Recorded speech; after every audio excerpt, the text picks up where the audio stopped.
Greetings, adventurers, and welcome back to the Den of the Drake. Other dragons hoard gold, while I hoard internet cringe. In tabletop role-playing games, there's a pretty noticeable gap in the amount of involvement between the role of a player and the role of a DM.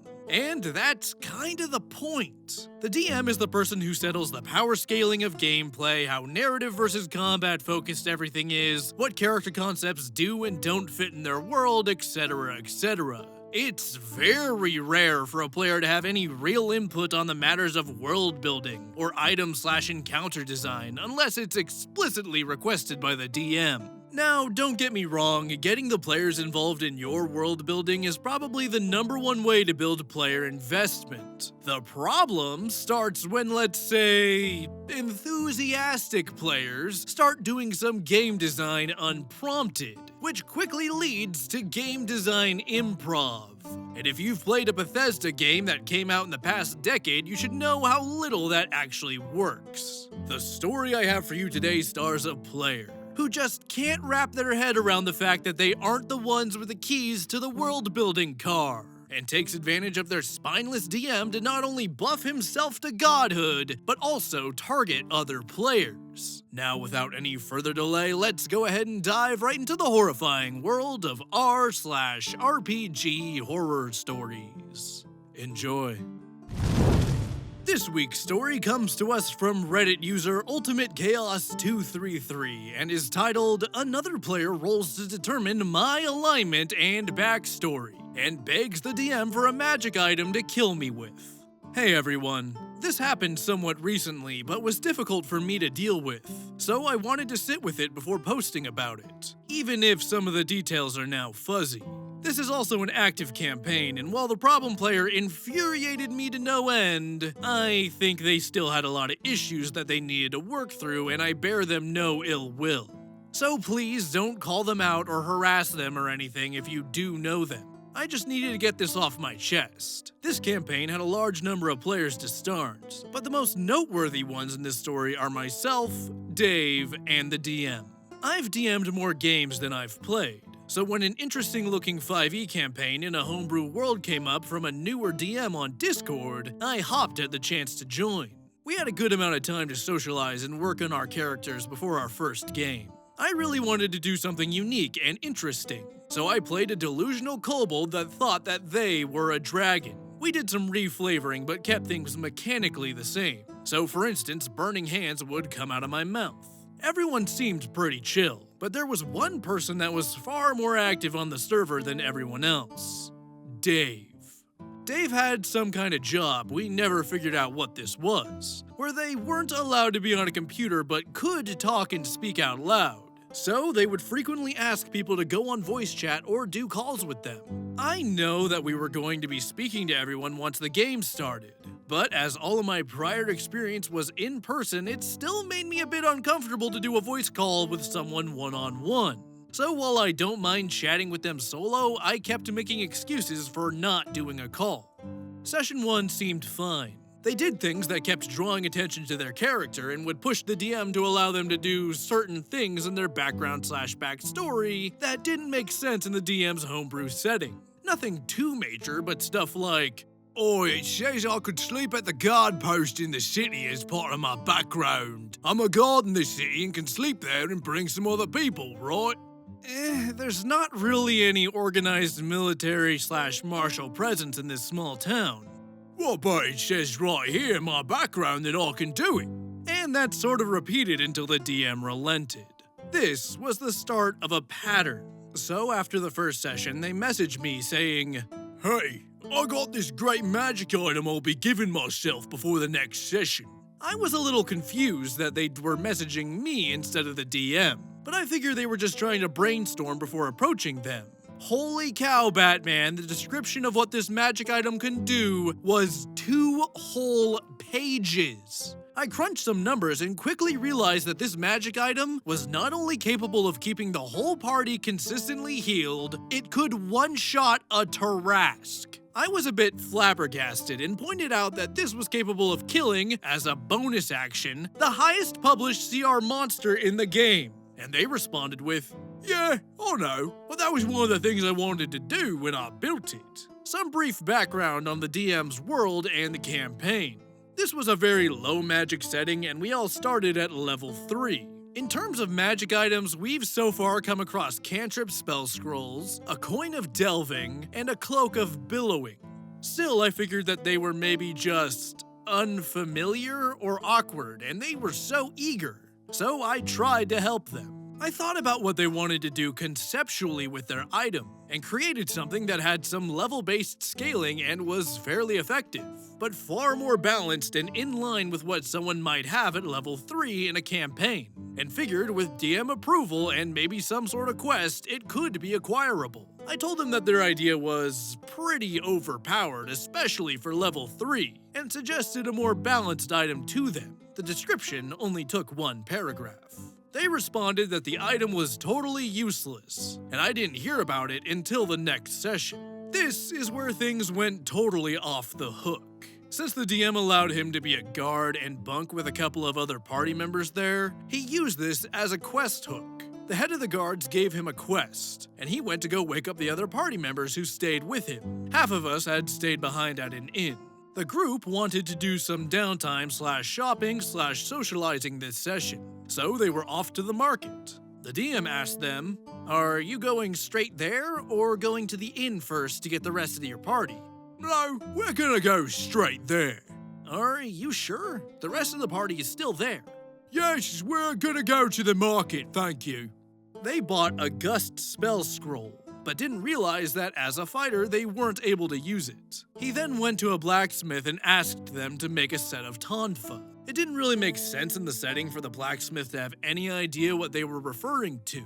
But Dave kept pushing, and eventually the DM decided that if he can draw up the specifications really well, maybe the smith or another party member proficient in smithing could make it. But that would be a difficult role and would have to succeed multiple checks. He eventually goes back to the tavern and draws up multiple specs with a string of rolls all higher than 17. He then engages in persuasion rolls, another string of 17 plus rolls, to convince the other party members to buy those specs, and his cantrip scroll, and changes the prices each time, but nobody wants to metagame, so he just scams the party.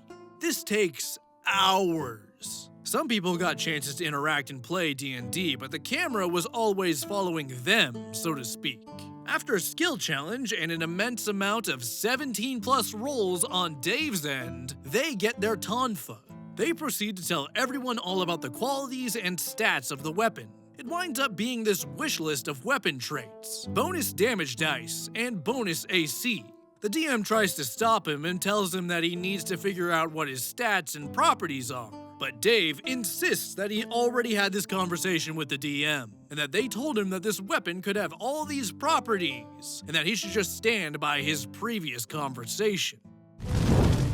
So I had to look it up, and apparently tonfa are kinda like police batons, but for weebs. So I guess that makes me the stupid one for thinking that police in Japan were running around with katanas and nunchucks. Speaking of beating sense into people, what the hell is up with this DM? Not only is the DM allowing this behavior to continue, but they're unknowingly encouraging it. When you, as a DM, are faced with a player who will not drop something, it's your job to be the brick wall of absolute authority that the player's intrusive thoughts are supposed to smash into. If your brick wall can be broken down by some self-absorbed dingus with no regard for other people beating their head into it over and over, then it was a pretty shit wall to begin with.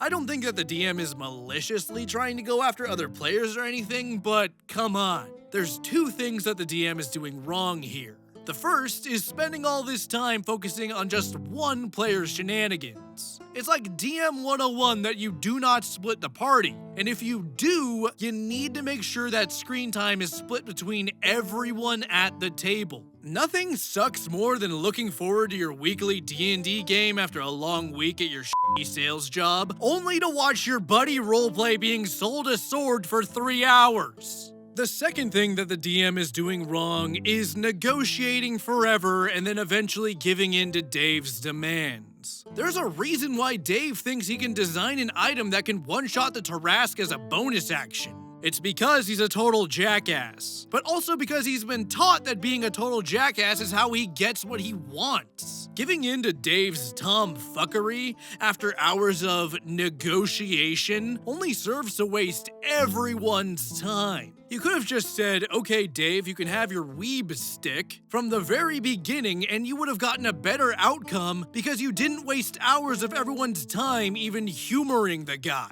Hell, why not give Dave the Tarrasque-killing magic item while you're at it? Then maybe he can end everyone's pain and suffering as a bonus action. I made up some reason to head directly to the market. Something I forgot to mention, another player complained that I was talking over them in the previous session. I felt bad about this, as this isn't something that I want to do to another player. We figured that it was half that I spoke strongly and confidently, conditioned as a part of my job, and them having a quiet microphone. So I tried to be more careful about using my meeting voice and turned everyone else's volume down, and turned theirs to the max, and it seemed to be resolved. The reason that I mentioned this is because I still felt bad, so I wanted to give gifts to all the other party members. I had spent most of the week planning this out, so I needed to get to the market before the end of the session. We essentially just had starting gold and equipment, so I had to get creative to make meaningful gifts for the rest of the party, and it took up most of my starting equipment and all of my starting gold. As Dave heard me doing this, Dave decided to say, "Hey everyone, let's plan out how our party will handle finances, and let's leave out OP because they're selfish and greedy." They proceed to plan and vote on how to handle finances, then proceeded with, "Also, I have this quest. Let's discuss it and plan how to proceed with it now before OP gets back." I was pretty livid at this point. I had essentially sat out all session due to his decisions, and deliberately got excluded from roleplay moments and campaign decisions. I realized that my character also had every reason to be pissed with the information that they had available. So as I returned and Dave announced the decisions the party had already made, I challenged them on their behavior over the day. They responded with, "Well, you're just a greedy dragon, so I know that you're bad with money. I don't even need to guess. I just know that you spent all of your money at the market. That proves I'm right. In fact, on our next quest, I could just tell the quest giver that you didn't participate, and I'll just keep your reward." Then things got weird. I tried to just ignore him and went around to the rest of the party bestowing my gifts to them. They were mostly silly things, a kobold's best attempt at making a scented candle, some tinkerer's tools for the warforged, a chess set for the scholar, etc, etc. Dave interrupted pretty frequently for rolls to determine if I was good or evil. It didn't make much sense to me at the time, but now I'm fairly certain that they were trying to justify attacking me by proving that I'm the opposite alignment of whatever they were. They kept persuading the DM until they finally let them do a series of rolls for it, and lo and behold, more 17+ rolls culminating in a 19. The DM decided that he succeeded and asked me to tell him about my backstory and alignment. So here's the thing. I didn't really flesh out their whole backstory yet. I figured that I could develop it as the character develops through play. I tried to share what I had come up with so far, but I kept being pressed for more. Before I put my foot down and said, "Look, I don't care how well you rolled, you can't read my backstory and my character's inner thoughts with a skill check." DM finally agreed with me and we ended the session. They took off, but some of us stayed in the call to chat. Then Dave says, "You should have never tried to stand up to my character. Kobolds are cowardly, and you're not playing your character correctly." I glanced at my character sheet and pointed out that I had the kobold legacy trait, Defiance, which gave me an advantage against being frightened, so I don't think I needed to play them cowardly. They then dropped their next line. "You know, I could kill your character anytime I wanted. You wouldn't be able to do anything to stop me." This wasn't one-on-one or anything either, this was in front of other party members. I laugh it off, but I'm a little uncomfortable. He wasn't very knowledgeable about the game, and I was pretty confident in my tactics/character build, so I wasn't too worried if they just attacked me out of the blue. but they always rolled exceptionally high and could go for my character in their sleep. I was getting worked up, so I made an excuse and logged off. As the week progressed, it looked more and more likely that they were going to get an OP magic item, and I kinda lost it. I went on a bit of a rant and told both him and the DM that I think it's really bad to give him this item, because it's very powerful and he has already threatened to kill my character. I realized something at the same time that I suspect is a surprise to 0 of you out there. He rolled physical dice. It's not something I had even considered, but suddenly I was incredibly suspicious of him not rolling below a 17. I started mentally planning contingencies of what preparations I'll be making to protect myself, and messaging the DM in order for Dave to not metagame around them. At this point, I had a reality check. What was I even doing? This wasn't fun anymore. I had decided that I would probably quit, but also went back and just wrote a heartfelt message about what I felt was antagonistic from him, how it made me feel as a player, and potential steps we could take towards a resolution. Then I muted the server for 24 hours, and tried to mentally prepare myself for telling them that I was no longer interested in continuing. I return and I am shocked and surprised. A lot had transpired in those 24 hours. I had gotten a couple of messages of support from the DM and some other party members. Other party members had started sharing their own grievances regarding Dave and how uncomfortable they were feeling. Dave did not respond all that well to any of this and blamed everyone except himself. My favorite justification he made, that nobody else seemed to buy, is that he had already messaged me and that I was alright with everything. Lol, no. Things were getting pretty heated and several people were really upset. And that's when the DM decided to just pull the trigger and kick Dave. His character became an NPC and was later discovered dead in a ditch in a following session. So that's my horror story. Thanks for reading it through to the end. Some of the problems and issues that other party members had with Dave were pretty shocking and warrant a separate story all on their own. But this has gone on long enough, and I'll leave it to them to tell their own stories if they choose to. End of story. Oh my lord, OP, I know you said that Dave was working through some issues, but what kind of issues make you want to go full American Psycho on some random-ass kobold?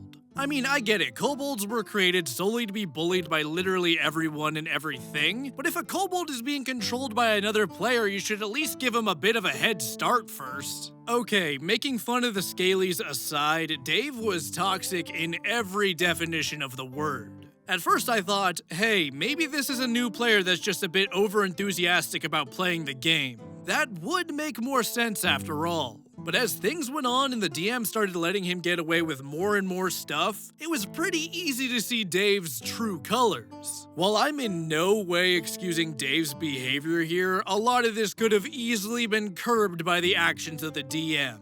I feel like a lot of this horror story boils down to the DM being new and having a lot of insecurities about DMing in general. I think this because the only time that the DM actually acted against Dave is when he had support from either OP or the other party members. And as a DM, you kinda gotta get used to flying solo. Now, I'm not entirely convinced that Dave would have stopped if the DM intervened. In fact, I'm pretty sure Dave would have doubled down, but there's no denying that this could have been avoided if the DM acted a bit sooner. Regardless, I'm sure that everyone learned something from this. Probably not Dave, but you win some, you lose some. So there's no point in beating a dead horse by harping on the actions of the DM. How about we go ahead and beat on some living horses? We have a fan art submission this week, baby! That's right, how about we go ahead and take a look at this week's Gallery of the Drake. This week's fan art comes from viewer Irish John and depicts the Drake exercising his God-given rights as an American. For context, I released this piece of merch a while back, link is in the description, because it's a pretty well-known fact in my community that I'm a gun nut outside of YouTube. And this mad lad made a whole-ass animation inspired by merchandise. Play that Red Dragon? Oh, no, I'm a lead dragon, baby. Oh, visual and audio perfection. The bolt catch slap, the bolt carrier group racking home, that trigger discipline, dude! Animations are already my favorite kind of fan art, but this is art. Thank you again, Irish John, for submitting your art. If you'd like to see your fan art featured in Gallery of the Drake, be sure to send it to the email in my About section. Fan art is my favorite part of doing YouTube, and it means the world to me that I can inspire artists like you to create artwork like this. With the story over and artwork displayed, we're gonna go ahead and wrap up. If you enjoyed the video, be sure to like, comment, and subscribe. And if you feel like supporting the channel further, my Patreon and merchandise links are in the description. I would like to thank you all for listening, and I hope to see you next time in the Den of the Drake.